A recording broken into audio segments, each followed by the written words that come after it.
साथियों नमस्कार। आज हम बात करेंगे कार्बनिक रसायन के अंतर्गत अपक्रियाओं की क्रियाविधि में कुछ मूलभूत संकल्पनाओं की। इसके अंतर्गत आज हम बात करेंगे रासायनिक अपक्रिया की क्रियाविधि को कैसे लिखते हैं और इससे हमें क्या क्या क्या जानकारियाँ मिलती हैं। तो सबसे पहले ये मान लें कार्बनिक अपक्रिया होती क्या है। कार्बनिक अपक्रियाओं में एक कार्बनिक यौगिक होता है जो बनने वाले नए आबंध में कार्बन की आपूर्ति करता है। इसको हम क्रियाधार यानी सबस्ट्रेट कहते हैं। सबस्ट्रेट ऐसा कार्बनिक यौगिक है जो बनने वाले नए आबंध के लिए कार्बन की आपूर्ति करता है। और जो दूसरा पदार्थ है जो क्रियाधार से क्रिया करता है उसको हम अभिकर्मक या रिएजेंट कहते हैं। और रिएक्टेंट और रिएजेंट के बीच में जो रासायनिक क्रिया होती है, जबकि जो रिएक्टेंट है वो कार्बनिक यौगिक है, तो इस अपक्रिया को हम कार्बनिक अपक्रिया कहते हैं।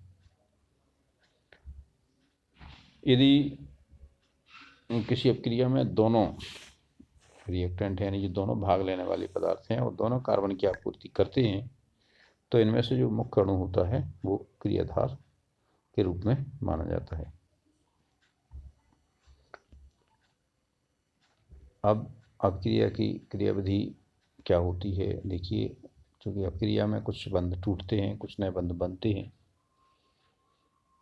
तो किसी अपक्रिया में इलेक्ट्रॉनों का संचालन होता है, यानी एक स्थान से दूसरे स्थान, एक परमाणु दूसरे परमाणु पर जाते हैं, आबंध का विदलन होता है और नए आबंधों का निर्माण होता है। ऐसे समय जो इसकी जो और्जिकी यानी काइनेटिक्स होती है तथा उत्पाद बनने के समय की जो विस्तृत जानकारी है,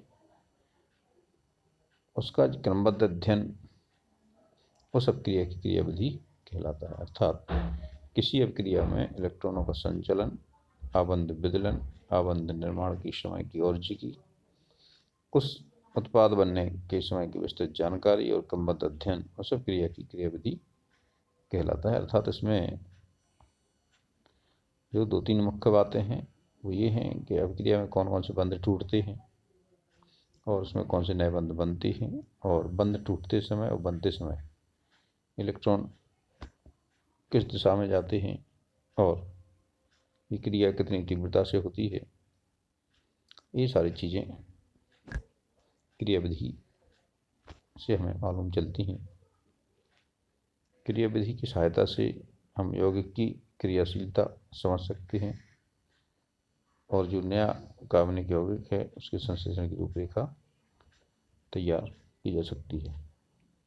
अर्थात क्रियाविधि से किसी यौगिक की क्रियाशीलता तथा नवीन कार्बनिक यौगिक के संश्लेषण की रूपरेखा तैयार करने में सहायता मिलती है।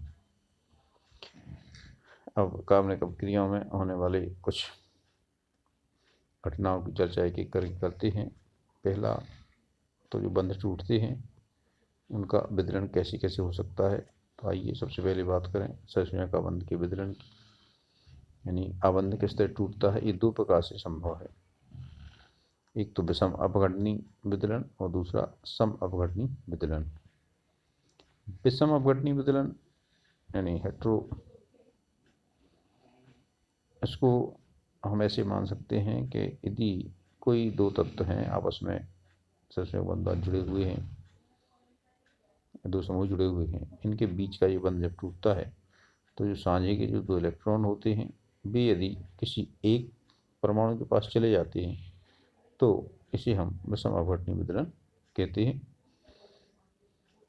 तो यहाँ पे यदि मान ली CX बॉन्ड है और ये कार्बन और हाइड्रोजन के बीच का जो साझे का इलेक्ट्रॉनिक है वो इलेक्ट्रॉन S के पास चला जाए तो C के पास इलेक्ट्रॉन की कमी हो जाएगी और X के पास इलेक्ट्रॉन एक ज़्यादा हो जाएगा तो इस पर ऋण आवेश आएगा, इस पर धन आवेश आएगा।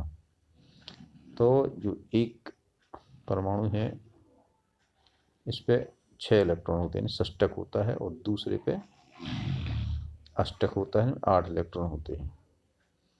षष्टक वाले पे एक धनावेश होता है और अष्टक वाले पे एक ऋणावेश होता है। इस तरह से विषम अपघटनी विदलन में साझी का इलेक्ट्रॉन अधिक विद्युत ऋणी परमाणु की ओर चला जाता है। इसको हम मुड़े हुए तीर के से दर्शाते हैं। बंध के ऊपर जो मुड़ा हुआ तीर यहाँ पर दर्शाया जा रहा है, यहाँ का मतलब है जो सी और ब्रोमीन के बीच में जो बंध बना है, इसके साझी का इलेक्ट्रॉन कहाँ जा रहा है, ब्रोमीन के पास जा रहा है, और ब्रोमीन इलेक्ट्रॉन को लेकर के अलग हो जाता है। इसलिए ब्रोमीन पे एक इलेक्ट्रॉन ज़्यादा हो जाता है और इस पर एक ऋणावेश आता है, जबकि जो शेष बचा कार्बन और मेथिल समूह है, इस पर एक धनावेश आ जाता है। इस कार्बन के पास 6 इलेक्ट्रॉन होते हैं, और जो धनावेशित स्पीशीज है उसका उस पर जो अष्टक पूरा नहीं है, इस पर धनावेश है, यानी ये षष्टक है। क्या है ये? षष्टक कर लीजिए। इस पर धनावेश है। ऐसी कार्बन युक्त स्पीशीज को हम कार्बोधनायन यानी कार्बोकैटायन कहते हैं। कैटायन होता है, तो ये जो कार्बोकैटायन है इस पर आपको धनावेश है, और ये धनावेश है, तो ये स्पीशीज अत्यधिक क्रियाशील हो जाती है। इसके कारण इसका स्थायित्व बहुत कम रहता है।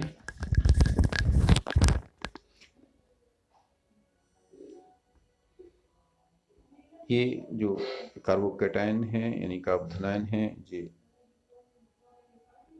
प्राथमिक, द्वितीयक और तृतीयक प्रकार में वर्गीकृत किए जा सकते हैं। जब धनावेशित युक्त कार्बन किसी एक अन्य कार्बन से जुड़ा हो तो यह प्राथमिक कार्बोधनायन कहलाता है, और जब धनावेश युक्त कार्बन अन्य 2 कार्बन से जुड़ा हुआ हो तो ये द्वितीयक कार्बोधनायन यानी कार्बोकैटायन कहलाता है, जैसे आइसोप्रोपिल कार्बोकैटायन। या जब ये धनावेश युक्त कार्बन अन्य 3 कार्बन परमाणु जुड़ा हुआ है तो ये तृतीयक कार्बोधनायन कार्बोकैटायन कहलाता है। यहाँ पे आपको दिख रहा है ब्यूटिल, तृतीयक ब्यूटिल कार्बोकैटायन। ये जो कार्बोधनायन है इनके स्थायित्व पर इंडक्टिव इफेक्ट यानी प्रेरणक प्रभाव का भी प्रभाव होता है। हाइपर कंजुगेशन यानी अतिसंयुग्मन का भी प्रभाव होता है। इसको हम आगे पढ़ेंगे। इनका स्थायित्व जान लें हम। इसमें इनका स्थायित्व जैसे जैसे कार्बन की संख्या बढ़ती जाती है, स्थायित्व बढ़ता जाता है। इसमें सबसे ज़्यादा क्रियाशील है CH3 कार्बोधनायन यानी मेथिल कार्बोकैटायन, फिर एथिल यानी जैसे जैसे कार्बन की संख्या बढ़ती है इसका स्थायित्व भी बढ़ता जाता है। और प्राथमिक की तुलना में द्वितीयक कार्बोकैटायन अधिक स्थायी होता है, तृतीयक और अधिक स्थायी होता है। इसमें I प्रभाव इसको स्थायित्व प्रदान करता है। आइए हम बात करें कार्बोधनायन की आकृति की। तो कार्बोधनायन यानी कार्बोकैटायन की जो आकृति है वो त्रिकोणीय समतली होती है। यानी जो आपका धनावेशित कार्बन है वो sp3 संकृत अवस्था में रहता है। आपको पता है sp3 संकरण में आपके sp2 संकृत रहता है, क्योंकि बाकी जैसे जब 4 बंध बने हो तो sp3 संकृत रहता है, लेकिन यहाँ पे एक बंध उसका हट जाता है, तो जैसे जो कार्बोकैटायन का कार्बन बचता है वो sp2 संकृत रहता है, और एक जो p ऑर्बिटल है वो असंकृत अवस्था में रहता है, उस पर इलेक्ट्रॉन नहीं होता है और उस पर धनायन होता है। तो उसकी जो आकृति होती है वो त्रिकोणीय समतली होती है। इसके समतल पे तीनों में 3 हाइड्रोजन रहते हैं, या फिर कोई एक कार्बन भी हो सकता है। और जो चौथा ऑर्बिटल है इसका, अब वो आपका रिक्त रहता है, उस पर धनावेश रहता है। तो इसको हम इस दो प्रकार से दर्शा सकते हैं, इस प्रकार भी दर्शा सकते हैं। जब समतल पे 3 एच हैं तो धनायन वाला जो ऑर्बिटल है, जो रिक्त है, वो इसकी लंबवत होता है। या हम इसके यदि जो धनावेशित ऑर्बिटल है इसकी दिशा में अगर देखें तो एक एच यानी एक सिग्मा बॉन्ड इसका ऊपर की ओर होता है, एक सिग्मा बॉन्ड पीछे की ओर होता है, एक सिग्मा बॉन्ड इसकी समतल की ओर होता है। तो इस तरह से ये काप धनायन किया करती है। अब बात करें, कभी कभी जो साझिका इलेक्ट्रॉनिक में है वो इस तरह की स्पीसीज का निर्माण करती है, यानी जो साझिका इलेक्ट्रॉन युग्म है वो कार्बन परमाणु पे आ जाता है। वहां पे ब्रोमीन अधिक विद्युत ऋणी थी। यदि कार्बन से अधिक विद्युत धनी कोई तत्व है, यानी जिसकी विद्युत ऋणात्मकता कार्बन से कम है, वो कार्बन से जुड़ा हुआ है, तो जो इसका विषमांश विदलन यानी असम्मित विदलन होगा, तो उसमें साझिका जो इलेक्ट्रॉन युग्म है वो कार्बन पे चला जाएगा। इस तरह से ये इस कार्बन पे जैसे चला जाएगा तो जो जुड़ा हुआ, मान लीजिए जेड परमाणु है कोई, तो ये इसके पास 6 इलेक्ट्रॉन होंगे, इस पर धनावेश रहेगा, और कार्बन के पास 8 इलेक्ट्रॉन हो जाएंगे, इस पर एक ऋणावेश रहेगा। तो ये कार्ब एनायन है, यानी ये ऋणायन है, तो इसको हम कार्बेनायन भी कहते हैं। ये अत्यधिक अस्थायी होता है और क्रियाशील होता है। विषमांश वितरण वाली जो कार्बनिक क्रियाएं हैं वो आयनिक प्रकार की होती हैं। इनको हम विषम ध्रुवी या ध्रुवीय क्रियाएं भी कहते हैं, क्योंकि इसमें आपके 2 ध्रुव बनते हैं, या तो कार्बोकैटायन और दूसरा ऋणायन बनेगा, या फिर कार्ब एनायन बनेगा तो दूसरा धनायन बनेगा। तो इस तरह से इसमें आपके या तो आयन बनते हैं 2, या ये ध्रुवीय होते हैं।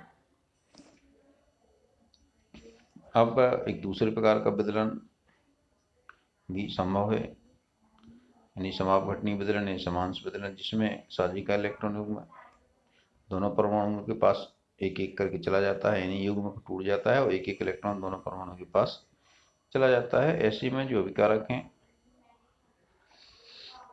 उन दोनों के पास एक एक इलेक्ट्रॉन बढ़ जाता है, और दोनों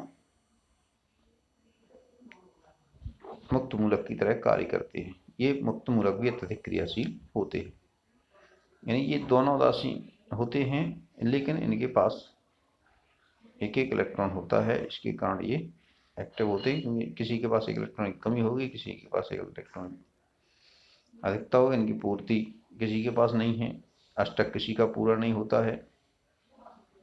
इसीलिए ये अत्यधिक क्रियाशील होते हैं। रेडिकल का मतलब ही क्रियाशीलता से होता है। तो ये जो उदासीन स्पीसीज हैं ये मुक्त मूलक यानी फ्री रेडिकल कहलाते हैं।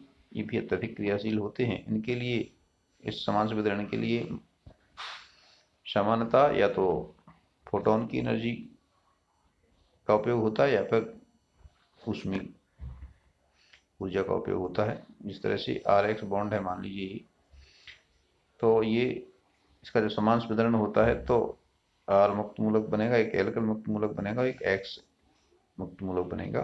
इसको हम फिश हुक के द्वारा दर्शाते हैं। फिश हुक का मतलब है आधा आधा तीर इस तरफ और आधा तीर इस तरफ। इस तरह से यहाँ दिखाया गया है। ये दोनों ओर एक इलेक्ट्रॉन गमन करता है। ये फिश हुक द्वारा इसके इलेक्ट्रॉन के संचरण को दर्शाया जाता है। इन मुक्त मूलकों का स्थायित्व का क्रम भी प्राथमिक से तृतीयक की ओर बढ़ता है।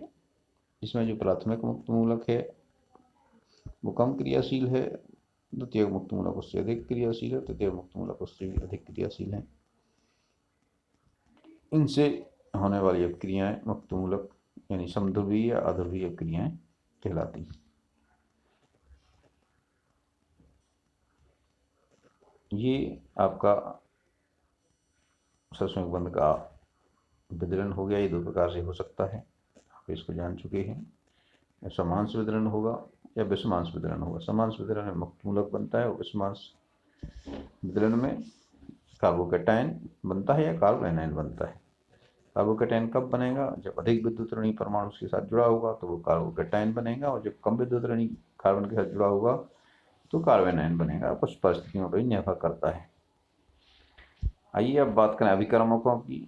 तो अभिकर्मकों को मुख्य रूप से दो भागों में बांटा गया है। दो वर्ग बांटे गए। एक तो नाभिक स्नेही यानी न्यूक्लियोफाइल। न्यूक्लियोफाइल मतलब नाभिक स्नेही, जो नाभिक की ओर जाते हैं। यानी ये ऐसे अभिकर्मक हैं जिनमें इलेक्ट्रॉन युग्म प्रदान करने की क्षमता होती है। अर्थात इलेक्ट्रॉन युग्म प्रदान करने वाला अभिकर्मक नाभिक स्नेही या नाभिक रागी कहलाता है। और इससे होने वाली जो क्रियाएं हैं इसको हम नाभिक स्नेही या नाभिक रागी क्रिया कहते हैं। इसके विपरीत इलेक्ट्रॉन स्नेही अभिकर्मक इलेक्ट्रोफिलिक रिएजेंट वो कहलाते हैं जिनमें इलेक्ट्रॉन युग्म ग्रहण करने की क्षमता होती है। ये इनके पास इलेक्ट्रॉन की कमी होती है, धनावेश होता है, इलेक्ट्रॉन न्यून होते हैं। ये दूसरे परमाणु से इलेक्ट्रॉन ग्रहण कर लेते हैं, इसलिए इन्हें इलेक्ट्रॉन रागी या इलेक्ट्रोफाइल कहा जाता है। ये ध्रुवीय अपक्रियाओं में क्रियाधारक के इलेक्ट्रॉन स्नेही केंद्र पर नाभिक स्नेही का आक्रमण होता है। इस प्रकार क्रियाधार के इलेक्ट्रॉन धनी भाग पर या इलेक्ट्रॉन धनी परमाणु पर इलेक्ट्रॉन स्नेही आक्रमण करता है और क्रिया को संपन्न करता है। इस तरह से आज हम केवल इतना ही। हमने क्या क्या सीखा इसमें? हमने ये सीखा कि किसी कार्बनिक अपक्रिया में कुछ बंध टूटते हैं, कुछ नए बंध बनते हैं। जो अभिक्रिया में जो कार्बन की आपूर्ति कराता है नए बंध बनने के लिए उसको क्रियाधार कहते हैं, और दूसरे को हम अभिकर्मक या रिएजेंट कहते हैं। और इसमें इनकी जो बनने की प्रोसेस है इसमें इलेक्ट्रॉनों का संचलन और अपक्रिया की दर या बनने वाले मध्यवर्ती और उत्पाद इत्यादि की जो जानकारी है मिलती है वो अपक्रिया की क्रियाविधि से मिलती है। और अपक्रिया की दौरान सहसंयोजक बंध का विदलन दो प्रकार से हो सकता है, समांश विदलन और विषमांश विदलन। तो कार्बोकैटायन कैसे बनता है, कार्बोएनायन कैसे बनता, और नाभिक स्नेही और इलेक्ट्रॉन स्नेही अपकर्मक क्या होते हैं, इनके बारे में हमने आज बात की।